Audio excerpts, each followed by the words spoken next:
name is Jill Coyle, and welcome to another episode of No One Dies from Divorce, where we talk the nitty-gritty aspects of divorce and help each other come through this not only surviving, but thriving.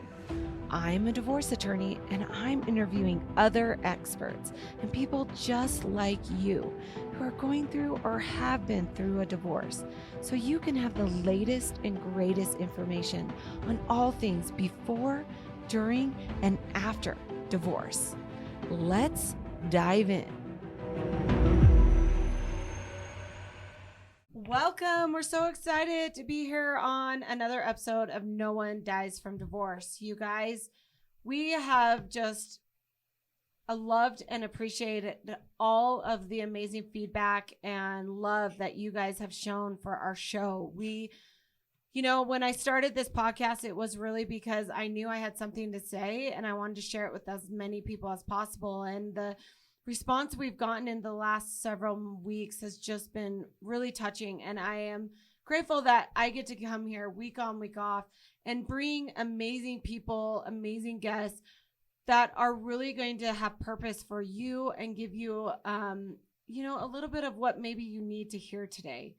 And as I always say, no one dies from divorce. You're going to be okay. And if I can offer to be that cheerleader or to help you know that it's just going to be another step, I'm willing to do that. And so today we have an amazing guest. Hi, Jessica. Hey, Jill. So Jessica Frew is one I'm really excited to talk about because I have listened to your story. I've listened to your podcast, and it's an amazing story to bring on our podcast today. Let me just introduce you, Jessica, if you don't mind. So Jessica, she is a wife, an ex-wife, a mom, a stepmom, and a bold action taker. I love that. She is an empowered woman, empowering others. And that's what I love. And I want to empower you as well. So she has a successful podcast called The Husband-in-Law that she records with her husband, Matt, and her ex-husband, Steve. You heard me right, you guys. It's so interesting. It's their story is touching. And if you've gone through a divorce, it's something that you should be listening to because they have a lot to share and a lot to teach. Together, they are sharing their stories of love, marriage, coming out, divorce, remarriage, and co-parenting to help others know they are not alone. They also co-own The Bold Logic, a company devoted to helping people leave behind feelings of anger, resentment, and bitterness to be prepared to take bold actions to find peace and joy in their lives. Jessica is a firm believer that by knowing and understanding what it is you really want in life, you can boldly create a life you love, no matter what your circumstance. I absolutely love that. Welcome to the show, Jessica Frew. Hey, I'm excited to be here. Yes, one of the three of your podcasts. And I absolutely just love what you're doing. I was drawn immediately to your story. Obviously, with us starting this project of No One Dies from Divorce in the last couple of months, I really sought out, people that want to share their story and have a common interest in you. I was impressed and drawn to you immediately. So we're grateful you're here. Today we're talking about lessons learned. And I really thought that this was a perfect topic for me and Jessica to talk about because have you learned a few lessons through this experience? Just a couple here and there. Yeah, I've definitely learned a lot and grown a lot. Some in ways that I never thought I would have to, like lessons I never thought I'd have to learn. But I'm grateful to be here and be where I'm at today. Yeah, absolutely. So tell a little bit. So we just kind of heard your background, but tell me a little bit more of the story and what inspired you to basically be and do what you're doing today. Yeah. So my first husband and I were married for 7 years, and about a year or so into our marriage, he came to terms with the fact he was gay. And that was something we kind of talked about and worked through together. It was something he wasn't ready to embrace or, I guess, leave our marriage for. He wanted to stay in our marriage. It was always, this was the life he had imagined for himself, was being married and having kids. And so he wanted to stay. And so we stayed together for obviously another 6 years after that. He did end up having an affair. We tried to work through that. It was a mess. And then we did get divorced. We had a daughter at that point who was 2. We separated like a week before her 2nd birthday. And then we really took on the task of rethinking our relationship and figuring out how that works for us and what co-parenting means for us and what divorce looks like for us. We had only seen one side of divorce growing up. Neither of us came from a family that was divorced, but we'd seen friends and family who did experience that. And there was so much bitterness and anger and resentment. And we just really didn't want that for our daughter. So we have kind of created a unique way of divorcing and co-parenting that works for us. We get along very well. We spend holidays together. We record a podcast together. My ex-husband, Steve, now works for my husband, Matt. I mean, we get along very well. I have been remarried now for 8 years. So I enjoy all of the things that come with the blending of family and co-parenting. Right. It's a whole nother ride that I was not prepared for and that I have learned a lot from.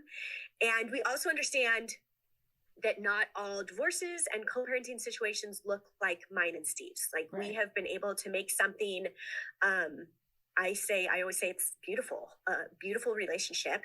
But we also, on my husband's side, on Matt's side of things, we do not have that relationship with his wife, or his ex-wife. We have tried, and it's just not there. And so there are, pick up and drop offs at a church building where we don't approach each other's cars and things like that. So we get that this doesn't work for everybody and that you have to figure out what works for you. But we do believe that there are different ways to think about divorce, remarriage, co-parenting that can help you get to where you need to be to understand yourself and understand what it is you want with your new reality. Right. Absolutely. A young marriage is hard enough. They always talk about the honeymoon stage, and then I kind of feel like my honeymoon stage was over at the moment we got married. I kind of suggest that, I'm like, oh, the honeymoon really is open now. The work starts. And I think you and I kind of have a similar situation. We were raised in a kind of a very, very religious family. You had just said that you had never experienced divorce. That was my understanding. And so when I got married, it was supposed to be this grandiose, exciting thing, right? Our religious background really pushed marriage and the sanctity of it. And, you thought if you checked the boxes that you're going to walk into this marriage and be like, woo, it's so great. Mm-hmm. And I realized, like I just said, when the honeymoon ended, it was oh, that's not what this is at all. This is not what I had been told. And the work really began. I make the joke that I had to fall in love with my husband after I married him. Mm-hmm. So you're already dealing with those hardships of that first year of marriage, and then you get this load of, oh, and by the way, I'm gay. How's that gonna work? Yeah, it was definitely an interesting thing to come to grips with and to understand and to think, okay, this is not the reality I was envisioning for myself. I wasn't planning to marry a gay man, and just how that changed the dynamic of our marriage. And honestly, it didn't change much, except in the fact that I was able to know and love this person on a deeper level. So here, my husband had shared with me something that he was scared to admit to himself. And then he admitted it to me, and I became this safe place for him. This person who was able to love and support him through all of this, when he was so scared that he would be pushed away or ostracized because he was gay. And so there was a lot to work through and a lot of things that we came to know and learn in how we navigated our relationship. But we continued forward. We were both very happy. We had a good time together. We had fun. And we were good at having hard conversations of this might hurt to hear, but I need to know what he's feeling. I need to understand him and what he's dealing with. So I want to know, like, lessons learned, like in this specific, what advice would you give other people when they get this kind of news that helped you be able to get to a place where you could deal with this? Yeah. So one of the things I always tell people is to take time to understand what it means to you. So another thing that I very much learned was that the person I'm communicating with, my spouse, my partner, is already carrying shame around the things that they're sharing with me. And they have enough shame. They have enough feelings of their own feelings that I don't need to add to that in a negative way. Instead, if I can help this person who I love and respect and admire, remember everything that's good about them and understand that, like, I don't view Steve being gay as a bad, negative thing, but he did. Right. And so help him to start seeing that as it's okay. Like, you don't need to carry shame around this. And I think this applies to so many things that come up in our marriages, in our relationships, of somebody shares something with you that they are ashamed of. And instead of recognizing, first of all, that this isn't my issue, this is theirs, and showing them love and support, we create more shame. And so that was something that I learned to do, and I realized I was really good at, that I could help Steve take away the shame of feeling like he was less than or unworthy because he was gay. And it really created a solid foundation for us to be able to have the relationship we have now. Right. It has also helped me in other relationships to be able to help people not feel ashamed, but to feel like they can share things with me, and I'm not going to judge them. I'm going to be here to genuinely love and support them. So that was probably the biggest lesson I learned going through that, being married to a gay man. I also learned that I can handle a lot more than I thought I could. Yes. That I am stronger than I ever knew, and can do hard things. And that just because your reality changes doesn't mean you can't be happy. Right. And it just is because the end picture doesn't turn out the way that you thought it was going to be painted. It doesn't mean it's not going to be beautiful. In fact, sometimes it's the stories that take that pivot and we see the growth and the where we come from, that you recognize that was the story that needed to be written. One of the things I just wanted to say is, lessons learned is when you're talking about that shame, words matter. Words matter. And a lot of people don't recognize that what you say is really important and vital to how you treat other people. We talked about this a few podcasts back about, especially with the LGBTQ community, words matter. And so when you're married, a lot of times, when you get mad or you're frustrated with your spouse, the first thing you want to do is say something negative. And I absolutely agree with you that then there comes this like connotation of shame, and it gets people to a place where they don't want to confide in you. Yes. Your spouse is supposed to be your number one cheerleader, your advocate. And if you don't even feel like you are in a safe place to go and talk to them about that because of their words or their actions afterwards, that's a problem. And so it's something that I know that I've had to work through a lot in therapy with my husband, is that when I say, oh, you just don't care about me at all, that statement is technically not true. Like, how can you put such a definitive? But I will say definitive statements like that, and those words hurt my husband. Yeah. And so I just love that lesson, and I think we should all hear it, because whether you're married or going through a divorce, words matter, and we should really care about what we're going to say. And then I wanted to go to the second point. I love that you said this, is that you have to take time to process stuff like this. When you're going through a divorce and something happens, the first thing you want to do is just get emotional about it, make, big ruckus about it. And you want to, make these big flashy decisions that are going to affect you, your family, and your future that are not in your kid or your best interest. Yeah. So anyways, I mean, this is moving more to lessons learned, prior to a divorce, but words matter and timing is everything. So I love that you just said that, Jessica. It makes so much sense. And the fact that you were able to step back, look at your place in this story, and then use it as an opportunity to really support your husband at the time. I'm just like, girl, you got it. I love that. I do, because sometimes it's hard. Like sometimes, why is it that we want to hurt the person that we love the most? Yeah. Yeah. And it is kind of a natural instinct in us. Yes.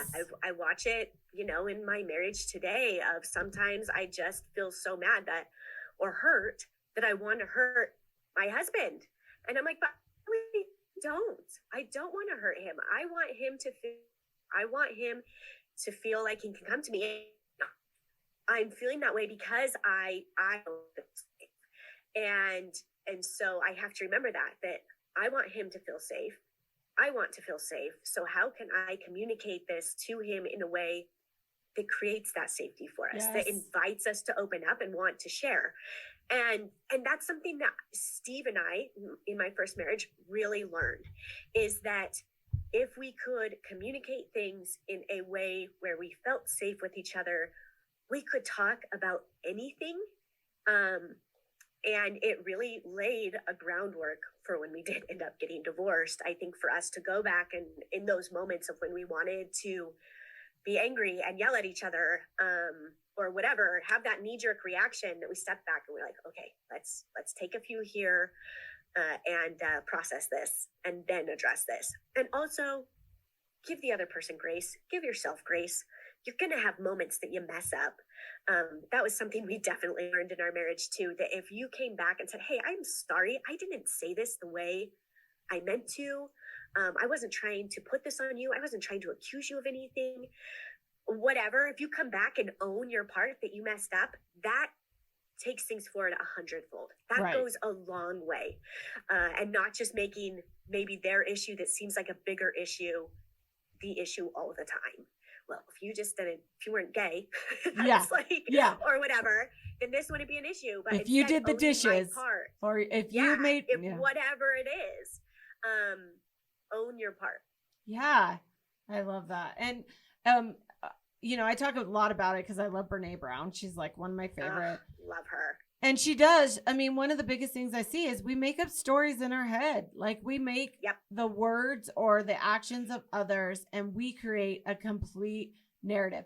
And honestly, like with the things I make up in my head about my husband's intentions and what he's doing to me, I should be a playwright. Right? I should be in Hollywood writing movies, because I am so imaginative that I get so far out there that my husband turns around and looks at me and was like, how did you get from here to here? And one of the things that we should talk about this is that if you can't communicate about the needs of what you need in your marriage, how do you ever anticipate that your spouse being able to then meet your needs? And to go one step farther, if you can't communicate about, things in your marriage, how do you imagine that you're going to be able to communicate and co-parent after? And you're going to have to learn it one way or the other, or you're going to end up being the nasty, people that come and hire me and we're fighting and litigating all the time because you absolutely can't communicate. Yeah. I mean, it's the key to making relationships work, figuring out how to have that safe space and be able to communicate in a way that is effective. I was going to say, like, now, Like, we only communicate with Matt's ex through email. That is the only way we can communicate. And that's works for us. And we've found the way to communicate. And it's kind of sad in a way, but also great that we figured that out, that's the way to communicate. So there's all ways of communicating. You just have to figure out what works for you. Right. And honestly, there, you know, it's in my book, I talk about like a whole chapter on narcissism and people with borderline personality disorders. And the way that you handle those type of people is boundaries and less is more. So stop giving them power, stop giving them the opportunities to put you down. And in those situations, absolutely drawing those lines, emails, recording everything. You know, I've got several clients that would jump up and say, yep. So, absolutely. And that's the other beautiful thing about this relationship. So every divorce is different. Every relationship is different. And and this is one of my biggest pet peeves. I get people that come into my office all the time and they're like, oh, you know, my story is X, Y, and Z. And I've been talking to my friend who, you know, went through similar experience and she got this or he got this. And therefore I should, you know, walk into court and be the same. And I laugh because I'm like, no two divorces are the same. And it really is just like in your situation, like you have to kind of come to terms with what's going to work for you. And there are different ways you can do that. And I think Jessica will admit, like, it's not easy. It's not. No, none of it's easy. There's no way that's easy going through a divorce. I would say that this is far easier. Being able to be amicable and have a good relationship does definitely have its perks. Yes. But you cook him dinner. I hear all the time. He loves it. Yeah. It doesn't mean that it doesn't take work and effort, and letting go of your ego and humility. Yes. Which is hard, especially because, so let's move up to the divorce, because first of all, divorce is a shameful subject. Like, I talk about this all the time. If 50% of all marriages are going to end in divorce, we need to stop using it as a shameful situation. It's just, it is what it is. It's going to happen in, you know, more than half of marriages. So let's make it a movement. You know, let's make it a matter of where, oh, this is an instance in my life where I can reflect, I can look inward, and I can become a better person. If we change the connotation around divorce and we start moving it as a movement, we're going to get a lot farther, right? We're going to get a lot more power behind it. So I kind of wanted you to share a little bit of your story. So what really drew you, you know, you guys from year 1 knew he was gay, and then now year 7, you're like, okay, we're done. So like I alluded to, Steve did end up having an affair. And at that point, I mean, he was kind of convinced that he would have this affair, he would get it out of his system, he would be done. And instead, the stories we tell ourselves. Yep. Instead, he's like, Jessica, this felt like the most natural thing I've ever done. He's like, I thought I would be repulsed because that's what I've been told my whole life, is that it would be horrible. And instead, it felt right. And I'm sitting here talking to this man that I've been married to for 7 years, who's confided in me about all sorts of things. And my heart ached for him. And I could see how hard this was for him to be torn between these two lives. Like, I knew he loved me and he loved our daughter, and that he didn't want to break up our family. But I also knew that this was very real, and that things were going to change. And it got hard for me because he wasn't attracted to me anymore after that. And so that was a very big blow, and something that was hard for me to get through, because we tried to work it out and it was just a mess. In fact, we even dated again after we got divorced, which was a real big mess. And I'm sure my parents were dying. But it was one of those things we were like, you know what? We just have to make sure 100% that we did the right thing for us. Right. And so yeah, I mean, that's ultimately what led up to the divorce. We just could not work through that. And Steve was just trying to figure out who he was and what he wanted with this new reality that he had invited into our marriage. And so we really just had to, like I've said, figure out what it is you really want. What do you want now that you're in this situation? I think we get hung up on when we're going through a divorce of, well, now, this person left me or they did this to me and now I don't get to have the life I thought I was going to have, instead of looking forward and thinking, okay, but this is where I'm at and what I have. So now what am I going to do moving forward? Yes. How am I going to take this opportunity and make the most of it? Yeah, absolutely. And that's one of the things, I mean, lessons learned in a divorce. Like, one of the biggest things that we see is that we take that emotion, which everybody's absolutely has the right to have that emotion, to have that fear, to have that, anger. Like, you have the right to do that. But what, I emphasize is that there is a time and a place for you to deal with that. And your divorce is not one of them. And I know that that's hard because usually the divorce coincides with the ending of your marriage. So how do you feel like you were able to kind of get there to where you recognize that the divorce was happening, you got to an acceptance, and you were able to make rational, good decisions that were in the benefit of you and your family? So one of the things, like you were talking about the fears of divorce, like I think there is a lot of fear along with the anger and resentment and all those things that come into play. And I took the time again to sit down and identify my fears, not what everybody else was throwing at me of, oh, you need to do this and oh, that, and you need to protect yourself from this and that in your divorce. But what were my personal fears in continuing, like in getting a divorce? And my biggest fear was, of course, for my daughter, which I think it is for most of us. How does this look for my children? And I knew that I did not want her to go through her big life events, whatever those are for her, graduation, weddings, whatever she does with her life, being worried that her parents are both going to be there.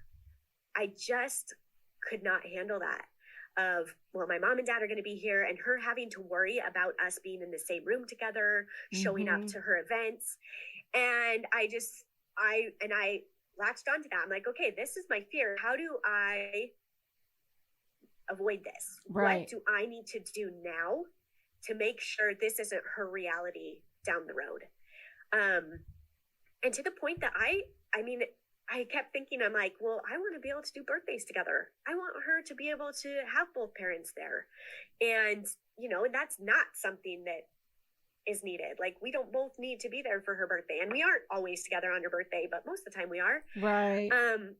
And so I really made a clear choice that if I want to be able to have this relationship for my daughter, if I want to not have this fear become a reality, then I need to make some very logical decisions right now while I'm in this emotional state of recognizing I am in a position where I could take Steve and, throw all of these things that I know he's scared of, throw all of these things I know he's ashamed of at him, which is so common to do in a divorce, or I can help heal myself. Right. And allow him to heal himself too. Because if he could, Steve felt horrible for what he'd done to me, or that he felt like he'd done something to me and that it was his problem. And I always own up to the fact that I stayed married to a man that was gay. Right. He could have, that's the reality. I knew there was a chance he would leave me for a man, and he did. So I owned that. And I always told him that, listen, this wasn't something you did to me. This was a decision I made. And I think when it comes down to it, most of us, not everybody, most of us going through a divorce can own that I stayed in a crappy situation or a less than ideal situation. I allowed myself to be treated a certain way for years till it got to the point where I was done. And I am not talking about abuse or those types of things. Right. I'm talking about when we're just button heads arguing. But I think that we have to own that to a point, that we stayed somewhere that wasn't serving us and now has created all of this tension. And so lesson learned from the divorce is own my part. Yep. Again, own my responsibility and heal myself. That is the best thing I can do for my daughter, to heal and let go of the feelings that I have, the anger that may come up, the resentment, all of these things. And then learn now in this new reality how to communicate with her father, with my ex. Yes. Because it's not going to be the same. Steve and I are still great friends, but in the beginning, I always tell people, like, they see us now, Right. and we're good friends, and we hang out, and we did some of that in the beginning, but it wasn't as regular. There were more boundaries of, I need this time to figure out myself now as a single mom, as dating again, as a divorced woman that I thought I would be. Like, I have to take time to figure out who I am before I engage back fully with my ex in a relationship of being friends. Yeah. And I think that's one thing that really served Steve and I, is we both kind of took that time to get to know ourselves again. And then we came together. And like I said, we would do things like, I don't know how often, maybe once every month or two, where we went and as a family, either whether that was like Steve came over for dinner, or we went to the zoo, or something that was just easy for us, an easy situation for us, just for our daughter. But it wasn't needed. There were still like strict boundaries about, it's your night, you need to take her, you need to respect my time, and vice versa, all of those things, until we've been able to slowly come together even more. Yeah. I love that. And that's the thing is that the relationship can evolve as well. Like, there is a lot of hurt feelings after divorce. You know, you don't have to run in and be able to, like, you know, be this perfect little separated family. But just like you said, doing the work to heal yourself so that you can get to a place where you recognize that, you know, the value of the spouse in your children's lives. And obviously this is specifically tailored to people that have children, because if you don't have children, you know, we divorce you and you're done. You don't have to deal with the other person. But, you know, we talk so much about the impact that animosity and anger that parents have after divorce are so much more impactful on the children than the actual divorce itself. And so we have to stop. You do. Like, I say this a lot, like, you can be a bad husband, you know, Steve cheated on you. Like, that's a bad, crappy thing to do. I almost swore. But at the end of the day, he can also be a really good dad. And, you know, a lot of times we take our anger of what he did to me into the divorce and said, what am I going to, you know, that makes you, so you're not worthy of, you know, being a good dad or having time with my kids. And I've openly shared that story about my own personal, when my husband and I were going through a divorce, of me just being angry and wanting to punish him with the kids. And, you know, my husband and I didn't end up getting divorced, but I look back at that and I think how hard and awful that would have been for my kids, who deserve their dad, who is literally, he's a great dad. I mean, I'll admit that now. He's a better dad than I am a mom. Like, he really is a good dad. And so we have to continually work on that. We have to keep that separate, and then going through it. If we work on ourselves, we become whole again. Then the sticks that they threw, or the stones that they, you know, chucked at you, it's not going to bruise as much. You're going to be in such a better place that you can handle it. Because now going into my next thought that I want to talk to you, Jessica, is a lot of times after the divorce, people are really able to pull up their pants, big boy pants, and say, okay, we can do this for the benefit of our kids. It's when step parents come in that we all of a sudden see that there's this uproar. Like, all of a sudden that the co-parenting relationship they had is no longer able to be had because we got stepmom in the mix. So I kind of wanted to hear your story a little Yeah. bit around that of when you find, you brought in, the third wheel or whatever. What do you guys call him? The husband-in-law, I guess. um, yeah, I mean, it definitely changes the dynamic, and there are new boundaries that have to be set up and understood. And I think boundaries get a bad rap because we present them as something that we're trying to like separate a relationship with, like we're trying to keep somebody at a distance. But boundaries are in every relationship. I mean, my husband and I have boundaries. I have boundaries with myself. Like boundaries are important for any relationship. Right. And so I think especially in the beginning, it is important to put the boundaries in place, so that you can kind of gradually ease into it. I know that I threw my husband into a lot of situations that made him uncomfortable at first. And one of the things that he was really great at was putting himself in there and letting himself see how he felt, and then moving forward. If he wasn't comfortable with it, talking to me about that, or if he was just realizing, oh, this worked, and I didn't think I'd be comfortable here, but I am. And so I think there's a lot, again, of letting go of that ego and focusing on what's best for your kid. I know one of the stories we talk about is my husband, Matt, actually taught my daughter how to ride her bike. And I remember in the moment, all the excitement, her step siblings are riding their bikes, and she's little, she's the youngest, and she wants to learn. And so instead of Matt just saying, well, I'm not going to do this because your dad should be here to do it, or whatever, or your mom, he jumped in and helped her learn to ride her bike.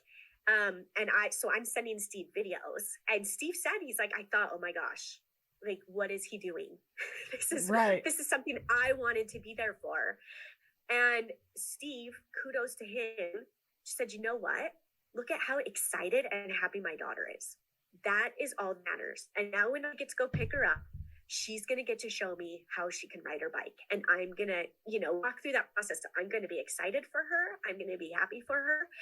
And I think that is so much where we get hung up on in, as step parents, or as a parent that's welcoming in as step parent, of feeling like they're taking our spot.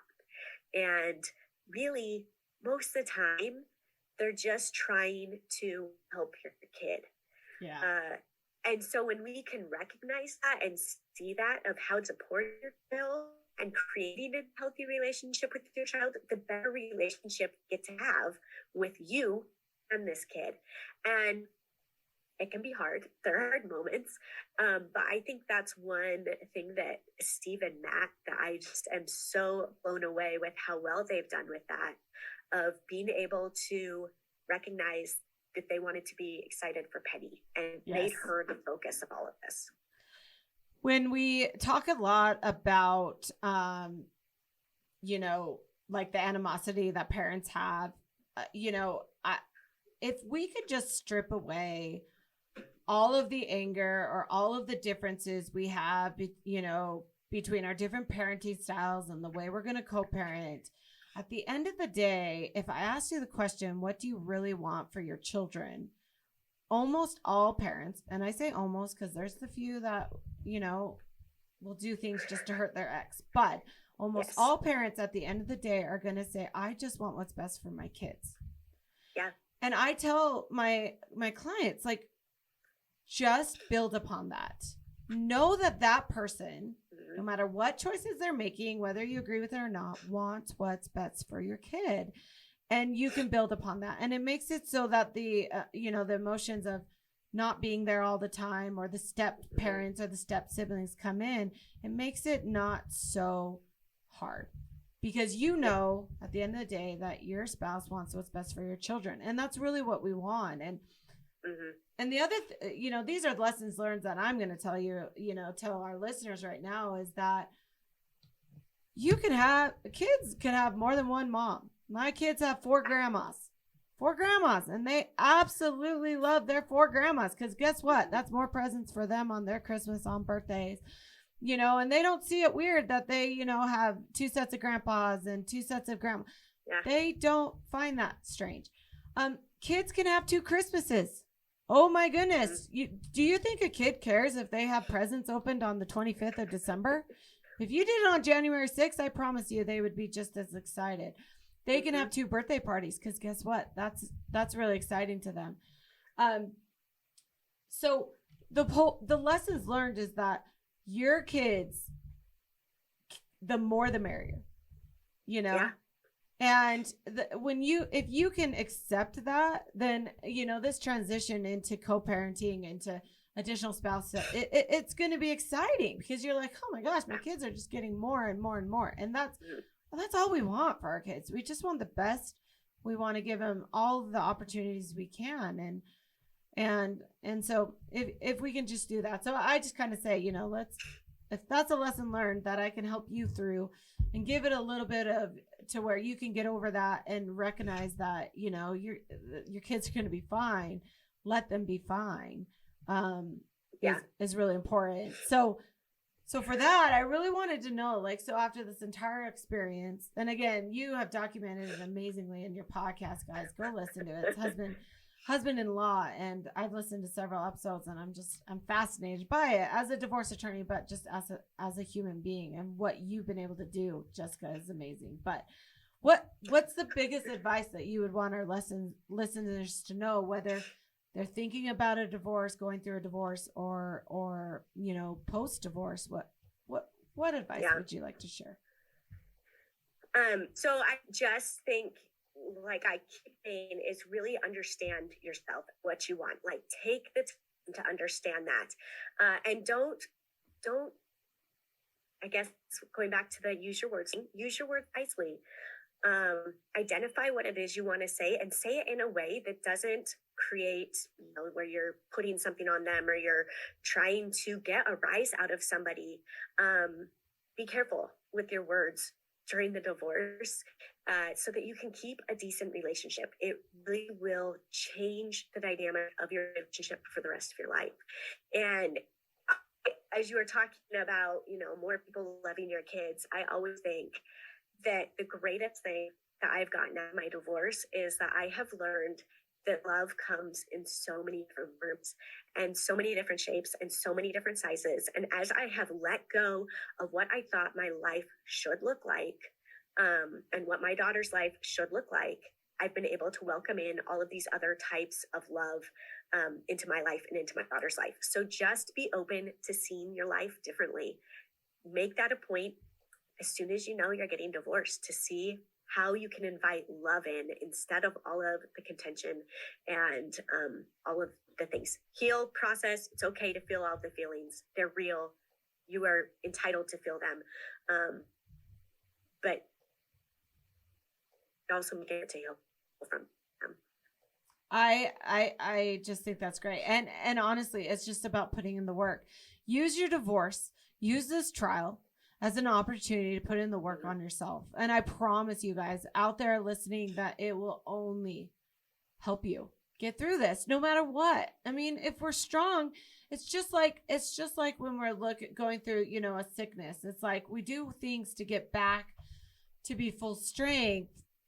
And it allows us to then tackle the sickness again, or if we get it again, we build immunity to it, I guess is what I'm trying to say. Like, that's what we can do. And if you're working on yourself, and it's not just going to help your co-parenting situation. I mean, it's going to help you in work.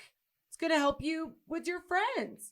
It's going to help you with your parents. I mean, it's really, if we could all sit down and just go to therapy about how to be better communicators, I feel like, honestly, that's the key to world peace. And I know that that's cheesy, but it's if we could learn to communicate in a way that we're able to hear, listen, see each other, then we're going to be able to make movements. And that's the best thing you can do in a divorce, because if you have kids together, it's a long road. And guess what? It doesn't end when they graduate. It doesn't end when child support ends, and so if you get to, and it's hard, because when you see, these people that have been divorced for 15, 18 years, and they're still making it awkward for their kids. It's just like, come on, guys, let's go. Yeah. Yep. So, Jessica, I just think what you're doing, I mean, your bold action, I think speaks exactly what it is. Like, it's time for us to, stand up, take a stand and recognize. And I love how you said love comes in all shapes and sizes, because it's so true. Yeah, it really does. If you read the book, The 5 Love Languages, I mean, and if you listen to my husband and I, our love languages are so very, very different. I have to remember every day, okay, I got to actually give him his love language, because I don't naturally do it as a person. So, I just want people to be able to find you. Tell me everything you're doing, because you got this really cool conference coming up, and I want people to know about you and what you're doing. Yeah. So right now, I mean, I don't know when this is dropping, but that's true. August 20. Yeah. Oh, next month. So you talk about your podcast and what you're. Tell you where to find us. Yes. You can find us on any podcasting platform. We are there under Husband Law. Type it in and you will see our 3 smiling faces pop up at you. And then we're on Instagram under Husband and Law as well. And both of those you can find. I do have, like, if you're thinking, well, how do I start this changing my thinking and around divorce and all these things, or if you're even just feel like you've lost yourself, go check out. I have just a free workbook that you can get called Change Your Story, Change Your Life. And it's just all about identifying the stories that we're telling ourselves in our head so that we can happen anyway. So there is in those in our link on oh my gosh, in Instagram. Yes. Our bio, it's there. So yeah, those are the 2 best places to find us, the podcast and Instagram, and we will be there. I love it. And their story, I know it reaches so many people. Even if your dynamic doesn't look like the way that you can have a lesson learned from what you've experienced. And I always say, like, why don't we learn from other people's experiences? Like, why do you have to experience it yourself and then learn the lesson? Like, that's what I'm here doing. I'm here to teach you and hopefully help you avoid some of the things that I have seen as a divorce attorney. I know Jessica and what she's doing, the same thing, like lessons learned for sure. Thank you so much for being on our show. Yeah, thanks for having me. It's absolutely. I am so excited to see what you have in the future, and I hope we get to work together again. Awesome. Remember, guys, my book, No One Dies from Divorce, is out. It's actually in local bookstores in Utah. I'm really excited. Go shop local if you're here. Come support me. But it's also on Amazon. So if you're listening anywhere in the country, you can go order my book and get it on Prime. So no one dies from divorce, because it's true. You're going to be okay. Remember, it's all about the work that you can put in yourself to know that you're strong enough, you're worthy of love, and you're going to be okay. And we're here every week to remind you of that. So Jessica, thank you so much. Good luck with everything you're doing. Yeah, thanks for having me. All right. Bye. Thank you for listening to this episode. If you enjoyed, please subscribe, follow, and share. I'd love to hear your questions and feedback. You can contact me at community@jillcoyle.com. See you next time. I am an attorney, but I am not your attorney. Any advice given on the podcast is general and shall not be construed as legal advice.